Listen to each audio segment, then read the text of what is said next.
It is 8:03 a.m. Pacific Daylight Time. It is Monday the 13th. That's right, it's Monday the 13th. It's July also, 2026, and this is episode 1350 of Bitcoin And with me, your host, David Bennett, bringing you all the news about Bitcoin and macro from around the world. I read you these articles so that you don't have to read them yourself because you may be driving to work or driving to lunch or even back from lunch, depending on where in the United States or the rest of the world that you might be. And I do that, I read you the whole article when I read these articles so that you can make a determination for yourself before I open my mouth and start pontificating upon what I think it means. I think that that's important because otherwise I'll tell you, I would tell you the headline of what's going on and then pontificate about it. And you would really not have the tools to use to be able to figure out for yourself what the hell's going on, right? And so that's sort of the way the format of this show works. If you're just tuning in and new. And also I curate this stuff. I spend the morning after I wake up, I have a little bit of coffee going on. And I look to see what is probably going to be important for this particular day, right? Instead of having you have to dig through 7 or 8 different Bitcoin news websites to figure out what's important and what's not, I basically do that heavy lifting for you. No, I don't use AI to go discover those particular articles.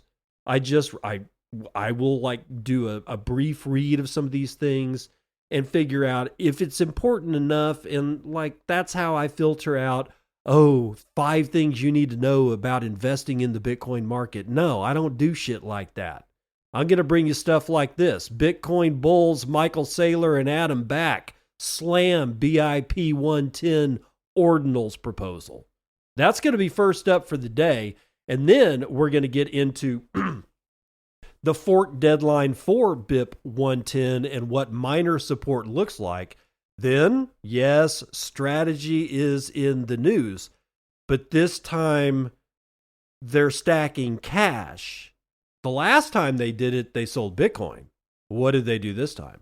Well, I'll tell you about it. In the second part of the show, Bank of Thailand is getting nervous about Tether stablecoin because everybody should be, unless you are a United States dollar operated economy, which most places aren't yet, your bank, your central bank, your finance ministers, your treasury guys, they're all going to be worried about things like USDT and USDC, and Thailand is no exception. Chinese prosecutors want to treat using crypto mixers as evidence of ill will. Yeah, exactly. That's what and I'm surprised it took him this long to get here, honestly, because it's, China. And then Japan is wanting to launch a stablecoin with yield. And you always need to ask yourself, where does the yield come from? So let's get back to the front of the show and do this one, written by Braden Lindria from Cointelegraph. Bitcoin bulls Michael Saylor and Adam Back slam BIP 110 ordinals proposal. Strategy Executive Chairman Michael Saylor and Blockstream CEO Adam Back have doubled down on their opposition to BIP 110, a proposed temporary fork to limit non-monetary transactions on the Bitcoin network.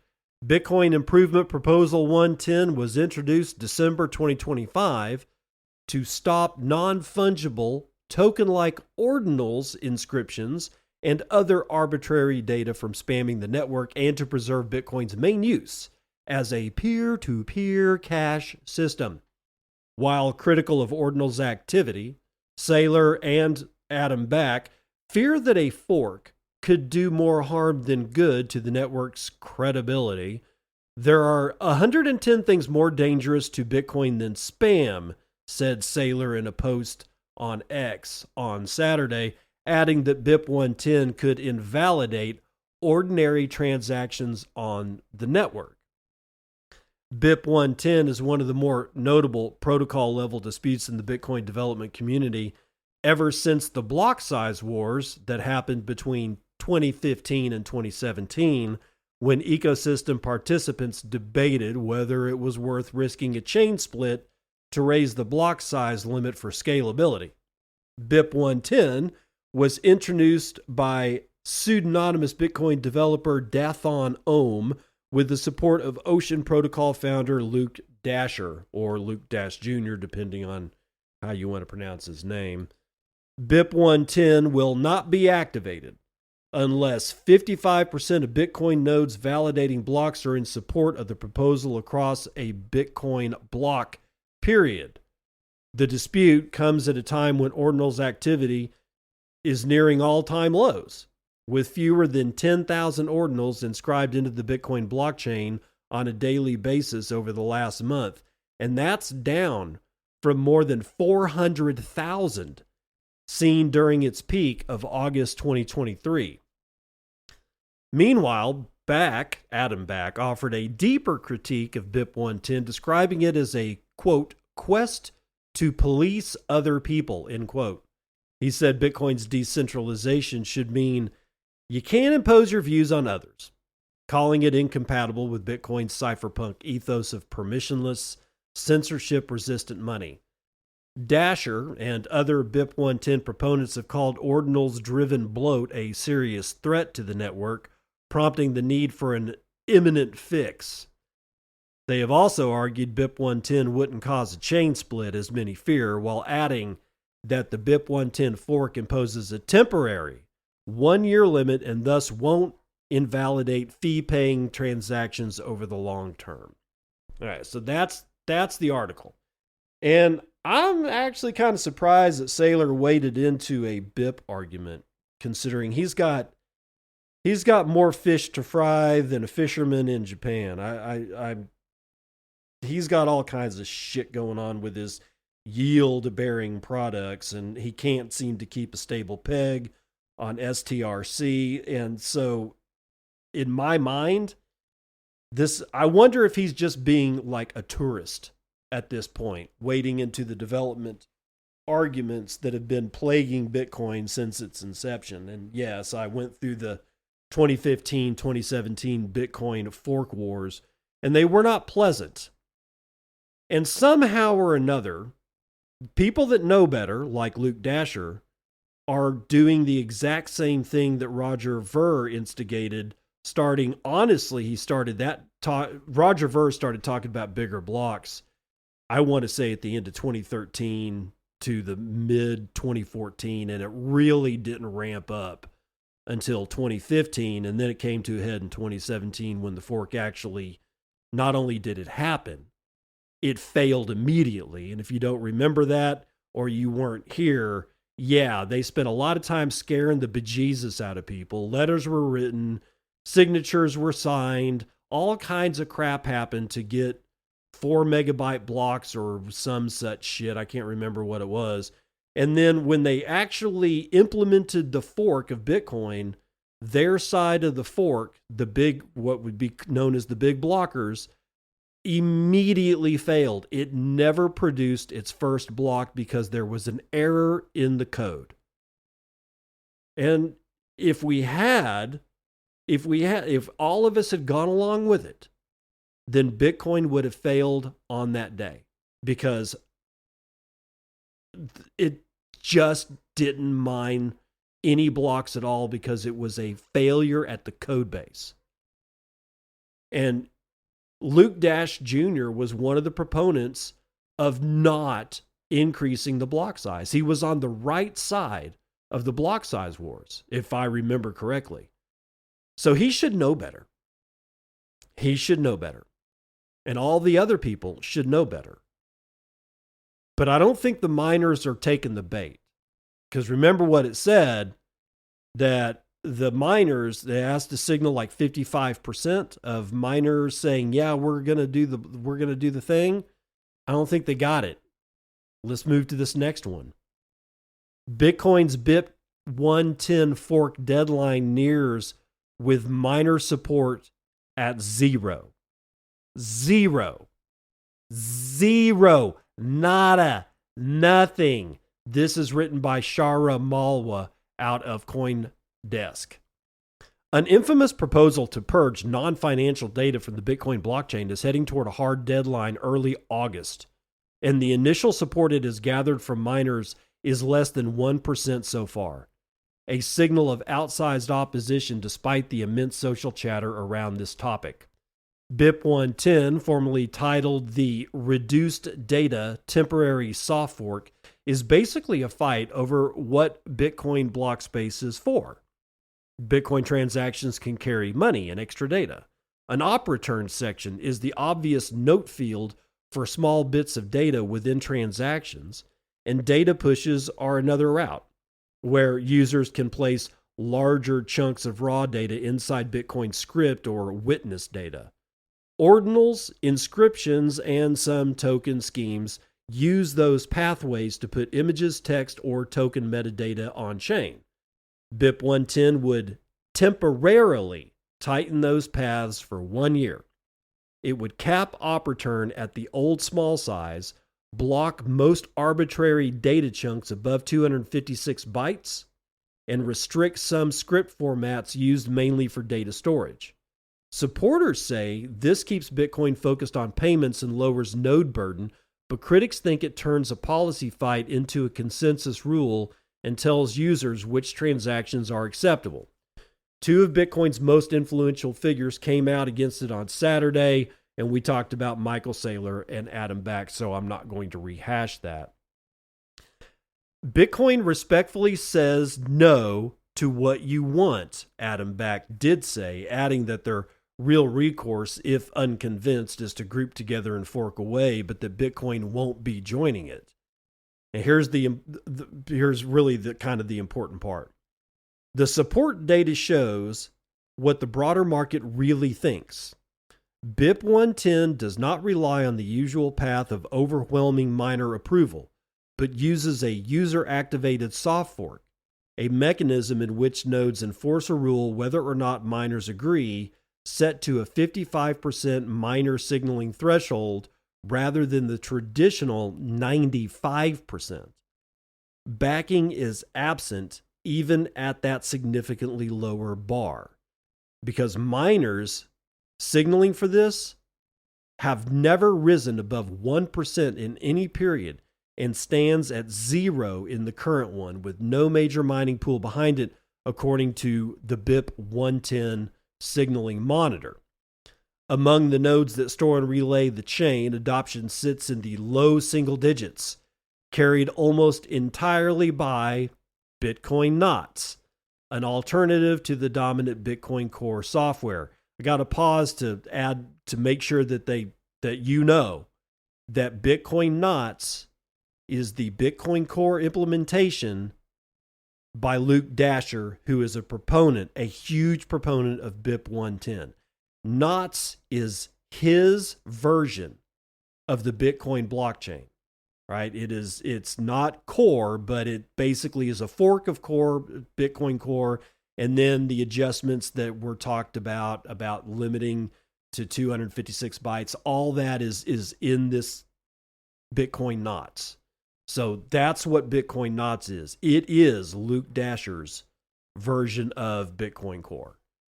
Continuing on, the deadline arrives regardless. The current signaling period runs from block 957,600 to 959,615, and a voluntary lock-in deadline falls at blocks 961,542 in the following period, and that is expected early August. Nodes running BIP 110 software would then begin rejecting any block that does not signal support, with activation projected near September. In practice, a rule enforced by a few percent of nodes and almost no miners does not change Bitcoin for everyone, but would split off a minority chain. And as such, Bitcoin's resistance to change is not written down anywhere, but is the product of thousands of independent operators who each have to opt in as a means of signaling consensus. The underlying spam concern is real, however. Blocks have carried more non-financial data since the October change, and reasonable people see that as a drift from Bitcoin as money toward Bitcoin as a database. But Bitcoin changes only when the network agrees to run the change, and on the evidence so far, it's not going to run this one. So that's the end of the article. BIP 110 has no support right now. And here's a couple of things that I want to say about that. First of all, that means absolutely jack shit right now. You might actually see like some kind of version of a late July surprise where all of a sudden, where we were completely unconcerned about this idiotic fork, and yes, I think that BIP 110 is idiotic. I think there is some sparkles of truth to what the BIP 110 guys are saying. I don't like ordinals either. I don't like inscriptions. I never have. I think arbitrary data on the Bitcoin blockchain is, well, stupid, unwarranted, and honestly unproductive. However, what's the bigger picture? You can't tell me what I can do with my Bitcoin transaction. That's the most important part. You can't censor it. You can't not mine it unless I just refuse to give you some kind of actual fee. Like if I somehow or another say, here's my transaction and I'm going to pay exactly 0 Satoshis to get that mined. Well, you're probably not going to get that transaction mined. It's probably not going to be confirmed. Right? Just because hey, you want it for free? Sorry, pal. Okay, so there's that. The other thing is, why do they keep saying temporary? What does that do? Think about it. And I'm sure that there's some slick, very well thought out argumentation that Luke Dasher might tell me if I were to ask him this question directly, but honestly, I don't see it. I hear lots of people there's lots of good explanations why we should be bombing the fuck out of Iran. None of them actually make any sense, but I'm sure they're well reasoned. I'm sure that they sound good. I've been here before with the Iraq War, with Desert Shield, Saddam Hussein and Gaddafi, and it just goes on and on and on. You can make an argument for anything. And make it sound good too. It depends on how good you are at wordsmithy. But a temporary fork does nothing. So what does that mean? What happens when if it's temporary, then that means that there's supposedly that there's an end to it. What happens? Do we go back? Would we be going back to the old way of doing transactions that would allow ordinals and inscriptions? There's another problem with all this is that Luke Dasher and actually most of the BIP 110 argumentation that I've heard is all about child pornography on the Bitcoin blockchain. Son, you've already got it there. There's been at least one block containing an obvious image of obvious child pornography, and it's been there for like 4 years now, or somewhere around there. Actually, it's probably older than that. I'm sure there's more. I'm honestly sure there's more, but I've read several articles over my time here on the Bitcoin and podcast that talks about this one particular block, and I can't remember what the fucking block number is. I don't care. But that's there. So what happens with Luke Dasher's BIP 110? Does it go back and seek to excavate that transaction? Because if not, then why do BIP 110 in the first place if there is at least one block that has clear evidence of the embedding of one image of actual child pornography? Then BIP 110 doesn't matter. Unless you're going to go pull that block out of the chain, unless you're going to go like literally re-index the entire blockchain and look for anything. And at that point, what the hell does that blockchain even look like? Because they might even activate it even if they don't get miner support. Anybody can do anything with block. You can make whatever fork you want of Bitcoin. As long as you got somebody who's running that software and running a miner that is attached to a node that is running that software, then you are mining blocks on that soft fork or just that fork, whether hard fork or not. Doesn't really matter. It doesn't matter that they don't have any miner support. It really doesn't matter.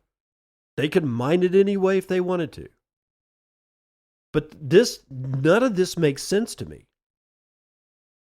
And the fact that, like, if you are not for BIP 110, the predominant argument is that you must be for child pornography, that makes you a pedophile.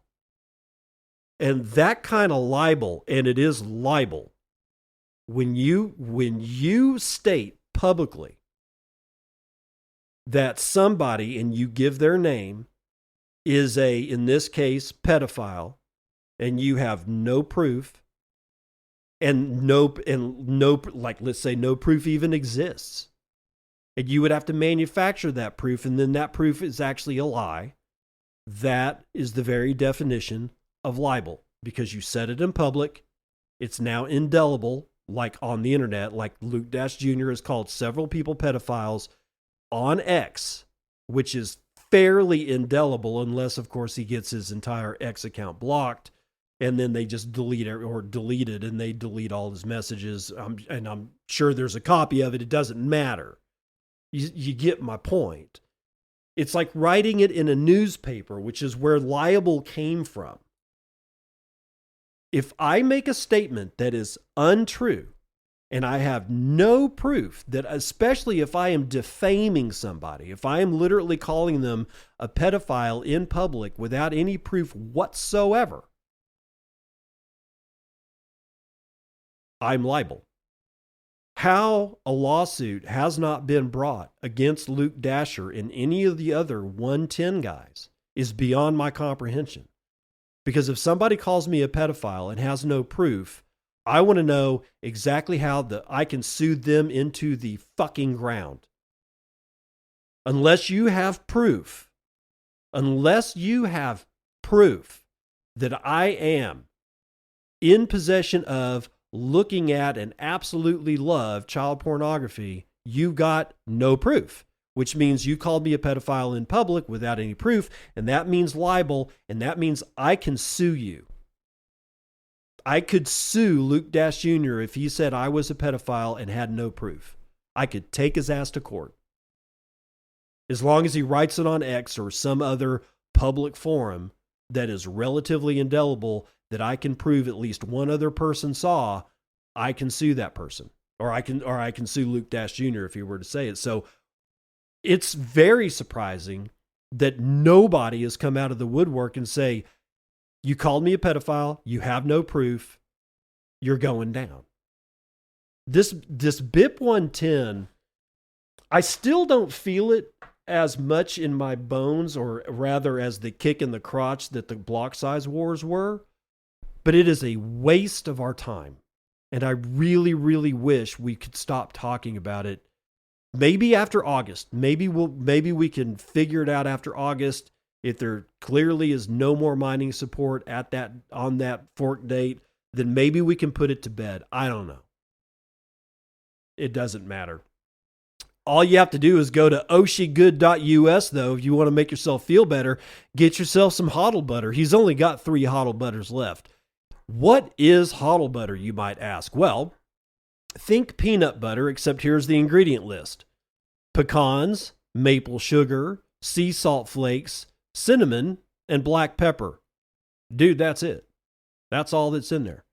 You can use this stuff on anything. It's made with locally sourced pecan straight from the Southeast USA. It's more nuanced than a 2-hour Bitcoin podcast. Small batch craft delivery. Wait a minute. No, sorry. Small batch craft delicacy can be enjoyed as a topping on anything edible or just straight out of the reusable glass jar. I saw a guy put this on a cooked steak, and honestly, it looked delicious. Now, I haven't done it myself, but the guy that did that said it's delicious. And Oshi over at oshigood.us, he takes Bitcoin for his product, because this is the Circle P. It's where I bring plebs just like you with goods and services to plebs just like you who want to buy said goods and services, but you will be buying it in Bitcoin, because if you're not selling it in Bitcoin, you're not in the Circle P. Go to oshigood.us. That is oshigood.us. If you use the code Bitcoin and, he won't give you a discount, but it lets Oshi know that I made a sale for him here on the Circle P. And that lets Oshi determine how he values that sale. And then he gets me back on the other side by giving me Satoshis over the Lightning Network. That's how the Circle P works. It's not a contract. It's not even really a digital handshake. It's just an agreement between me and some people that I've found that I think have a really good product and want to do that as part of their lives, if not for their whole life. Instead of working in the fiat mines, they're building something for other Bitcoiners. And oshigood.us makes one of the coolest products that I've seen, HODL butter.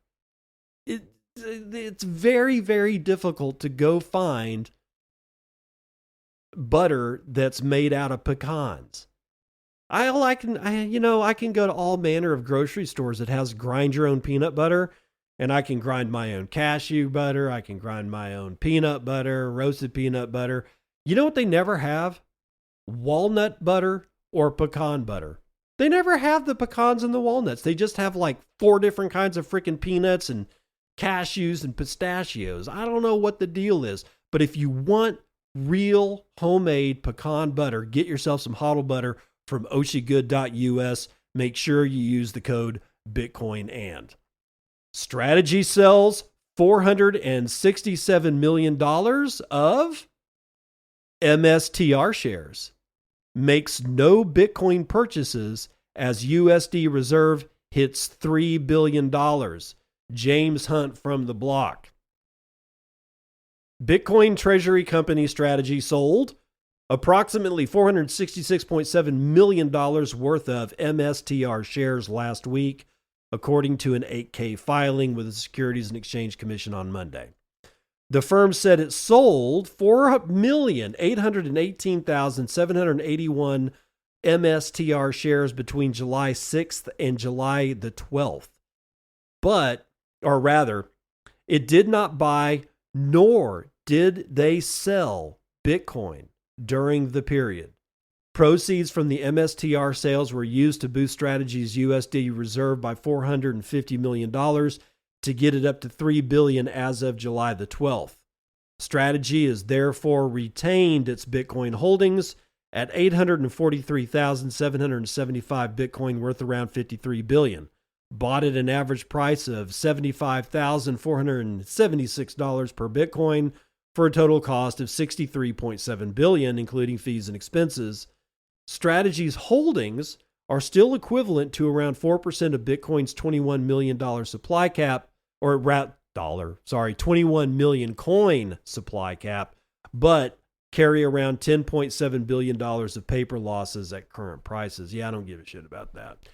What I do care about is that, as usual, yesterday, Saylor teased on X like a pending Bitcoin purchase, because he always uses this orange dot plot that he's got, and every time or most of the time when he's pulled that thing out of the cupboard, to parade before us on Sunday evenings, it's always been right before he bought Bitcoin.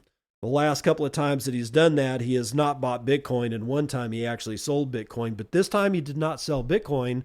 Somehow or another, he's found a whole bunch of buyers for well over 4 million shares of MSTR stock. So here's my question, though.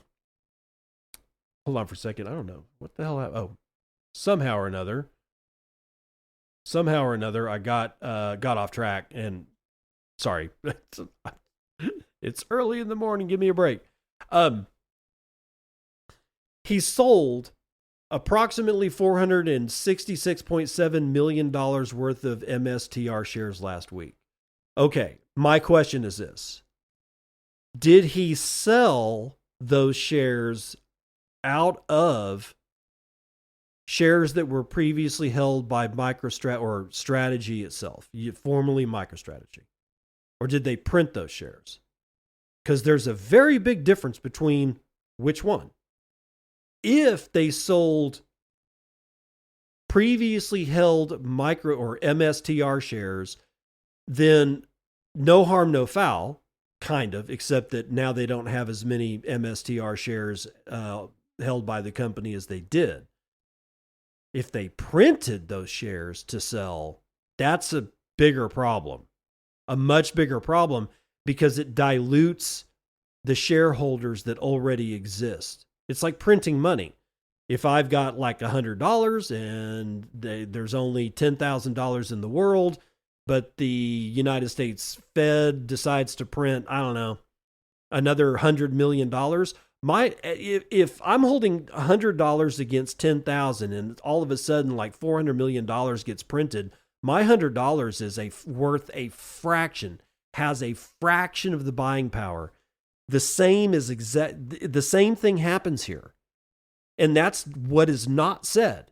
I do not know, and I've read 3 different articles about this. I do not know if MicroStrategy printed these shares for sale, diluting their already the people that already hold their MSTR shares, or if they sold their own. And that's a difference that's worth noting, ladies and gentlemen. Let's run the numbers.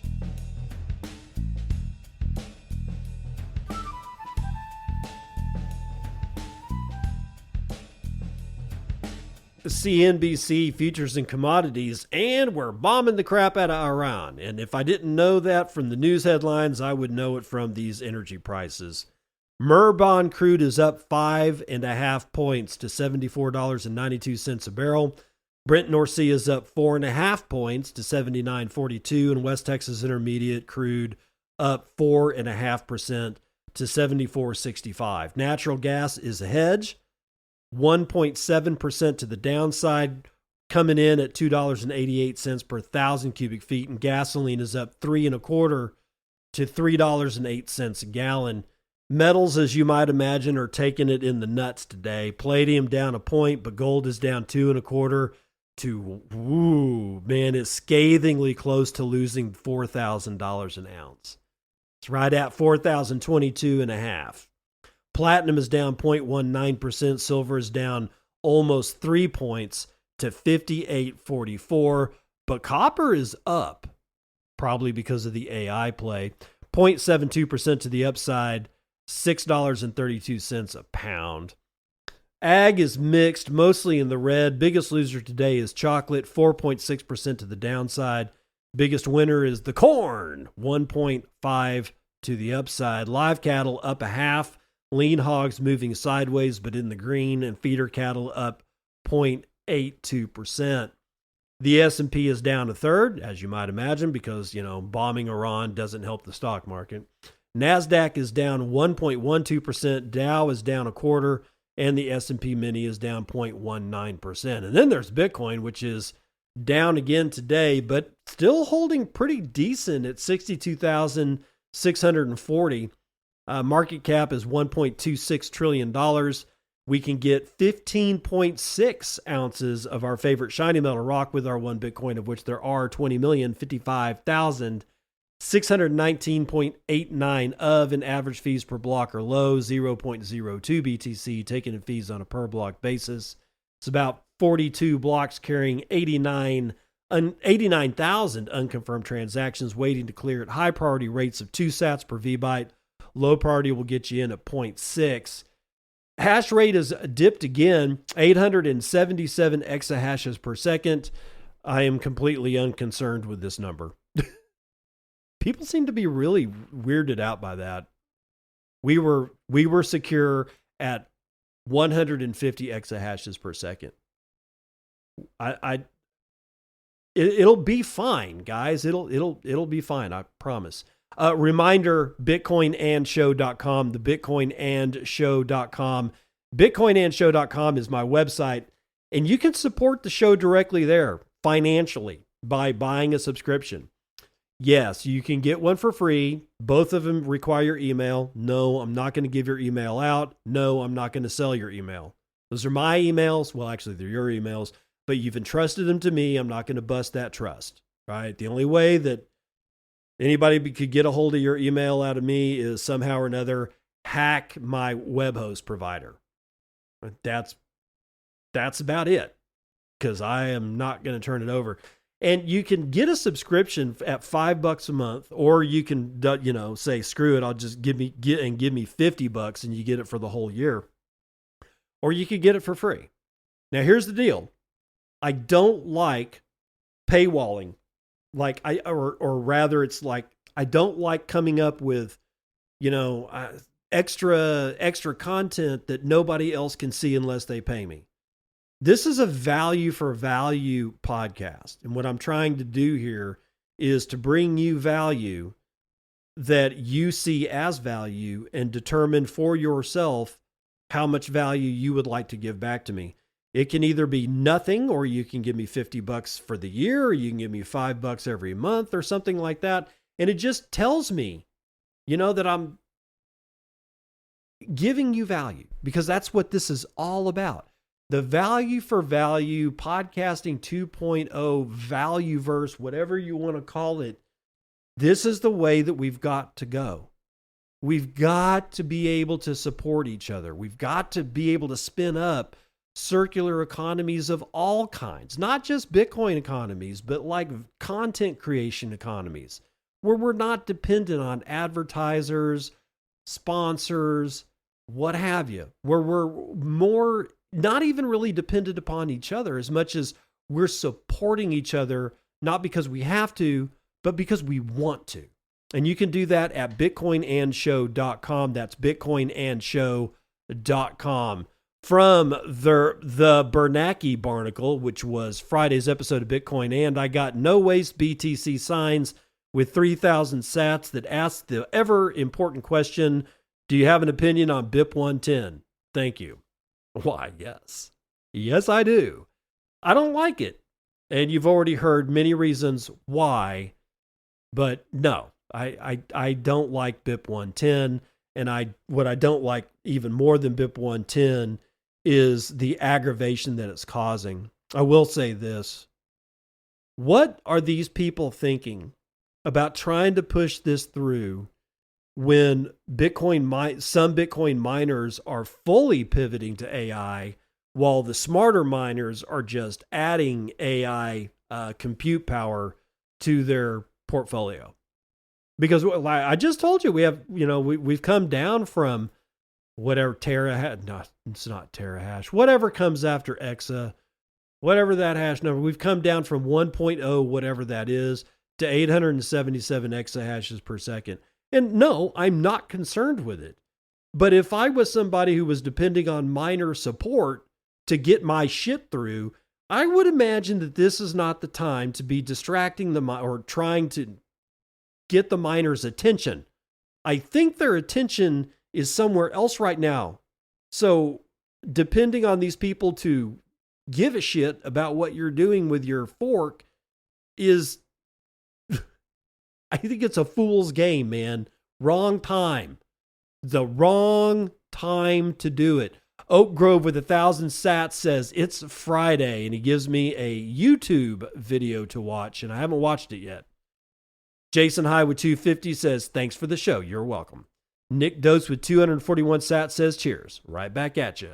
And Nostra Gang with 101 sats says, thank you. You're welcome. And that's the weather report.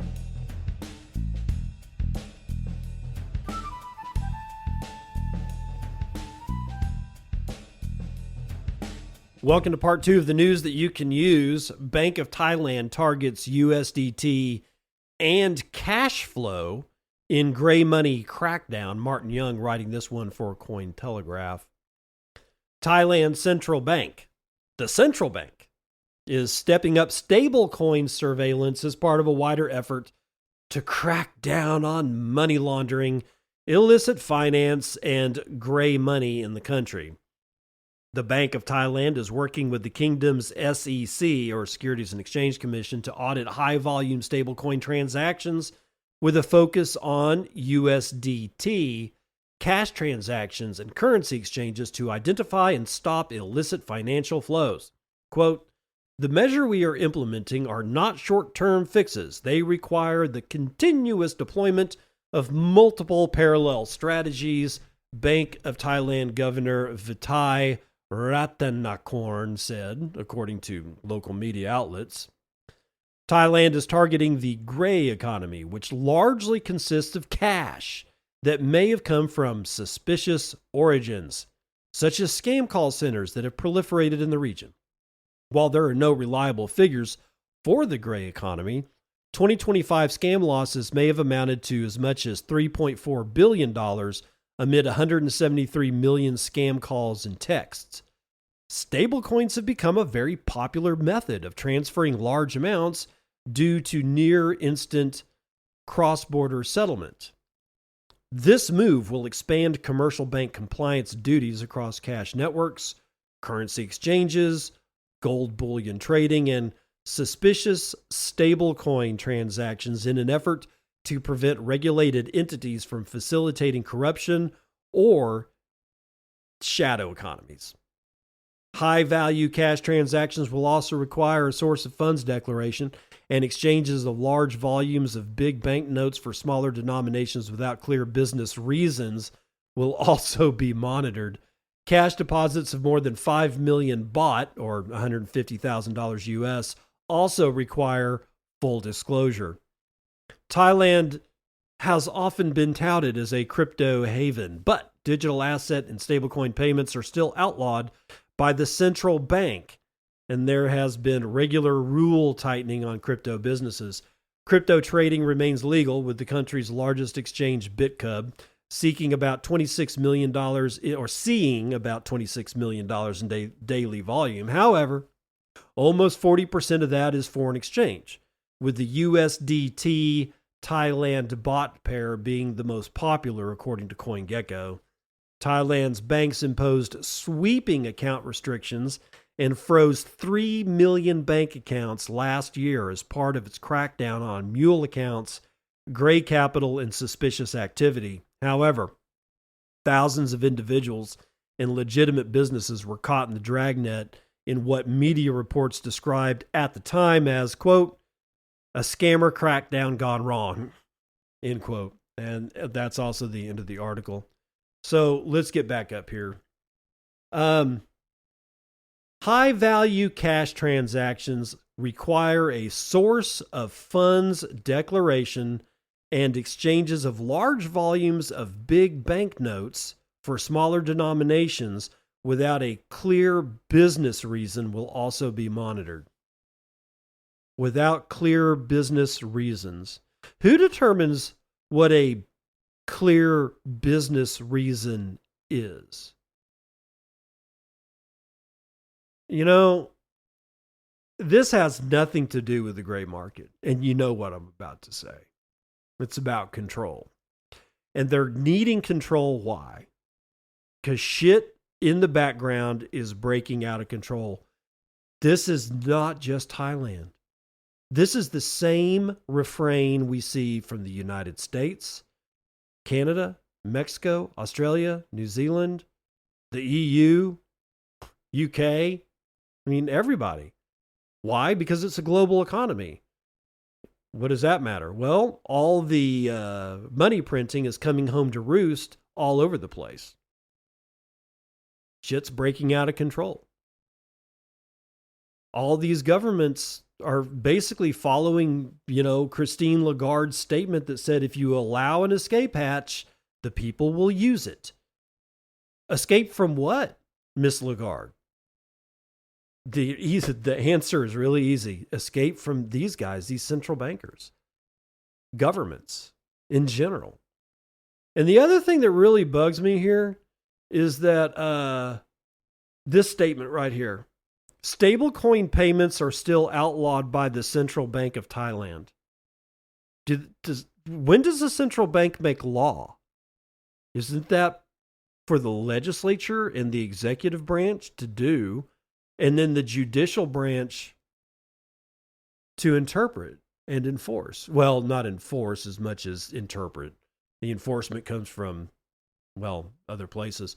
And yeah, I know Thailand isn't the United States, but a lot of these countries kind of have very similar structures. There is a legislature, there's an executive, and then there's the judicial. This is not uncommon around the world. It's not just in the United States. Thailand has a similar structure insofar as legislature, judicial, and executive.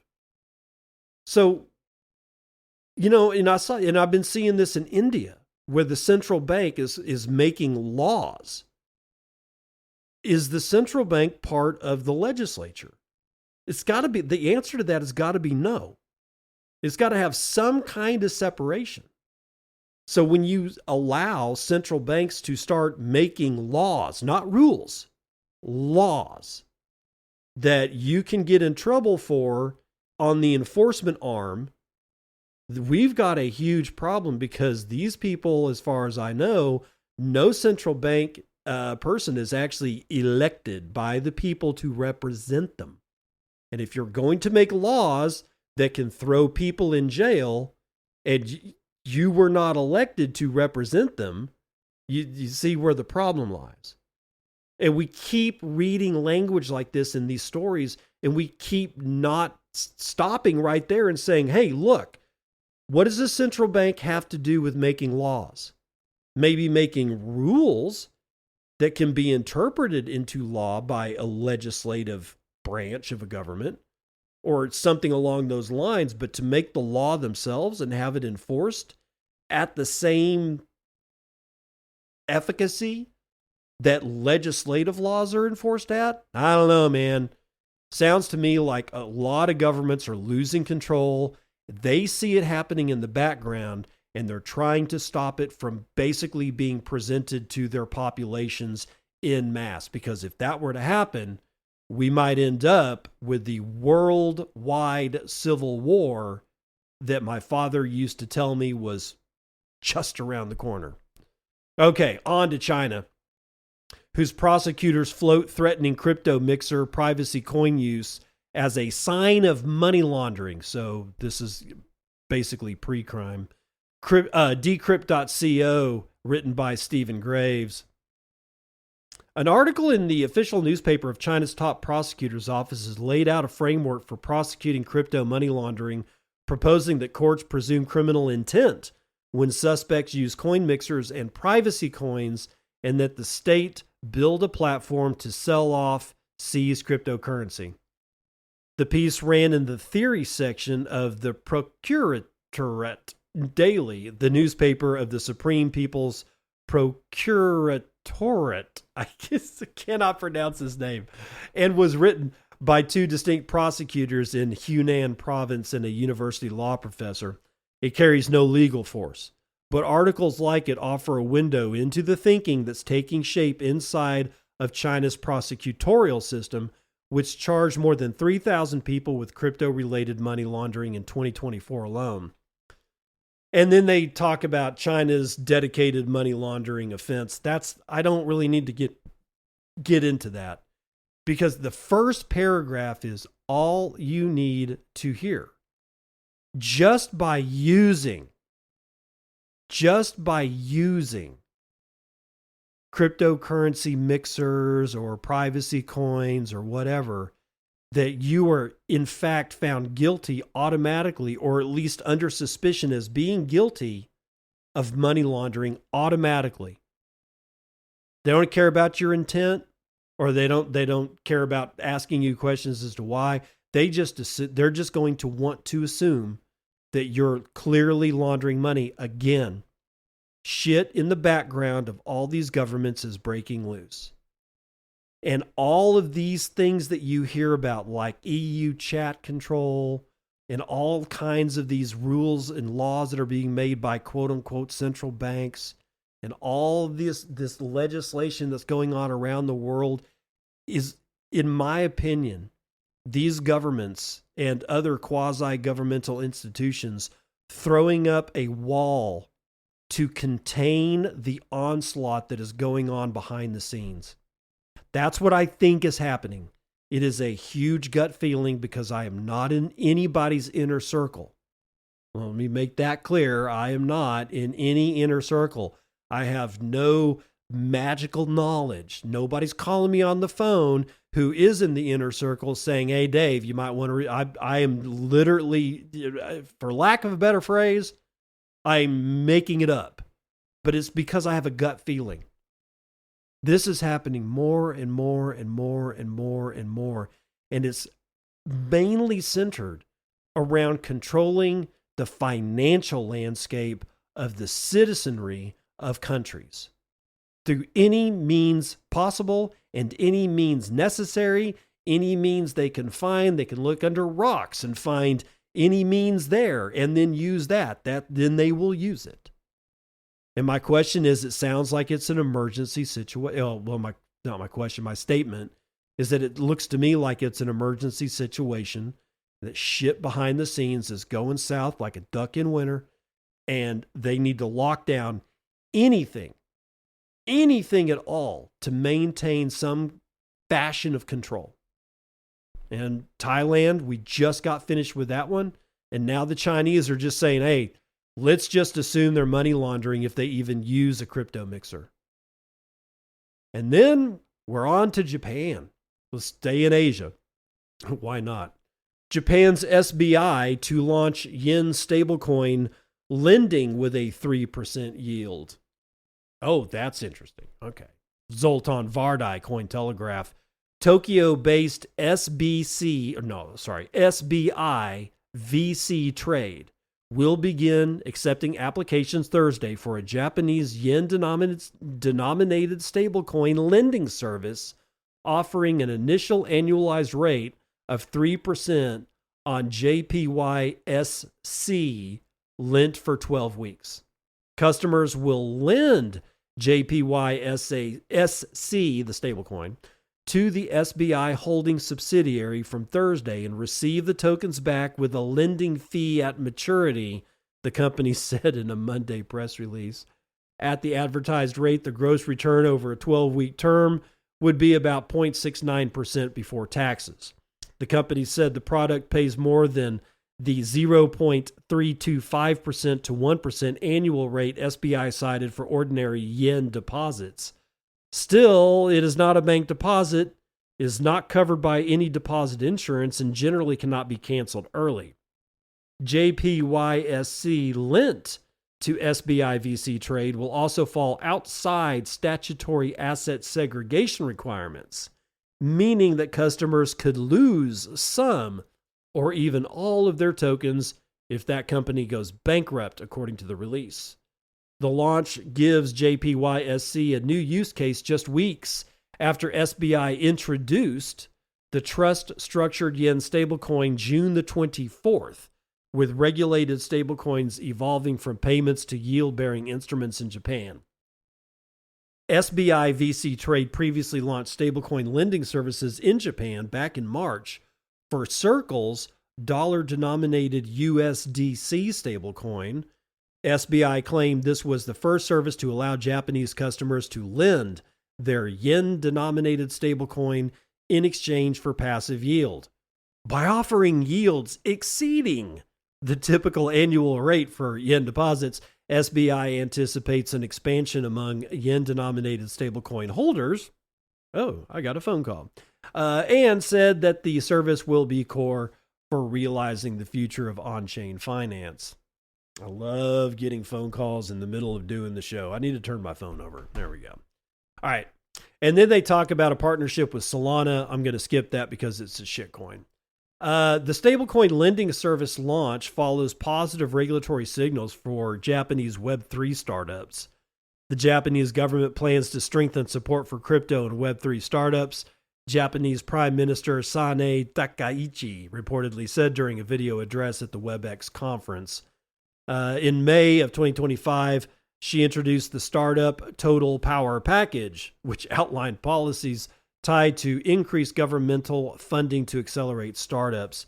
Yeah. So my question is, this SBI VC, is asking, okay, so they come out with this stablecoin and people have bought the stablecoin, and now they're saying, hey, you can lend that very same stablecoin back to us and we'll give you a 3% annualized rate on a 12-week loan, which means that the people that are holding the stablecoin retail, they're the ones that are loaning the stablecoin to this company. What are they doing with the stablecoin?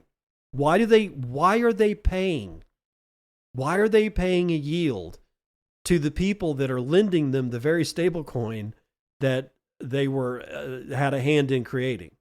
This smells bad, no matter if I stand upwind of it or downwind of it or even 100 miles away from it. This stinks to high heaven. Maybe I'm wrong, but I've been around the block. This is definitely not my first rodeo. I've been around the block a few times. This smells bad. The question is always, what generates the yield? Where does the yield come from? Now here, the answer seems, to like somebody who's not looking deeper into this shit, very clear. Well, you lend it to SBI VC Trade, and they're the ones that give you the yield. So that's where the yield comes from. Yeah, where do they get it? What are they doing with that stable coin that they're getting loaned and paying other people 3% to get it loaned to? What are they doing with that stable coin in the background? How are they getting enough yield to make it worth their while? Because they need to get more than 3%. They're certainly not going to get less. What are they doing with the stable coin?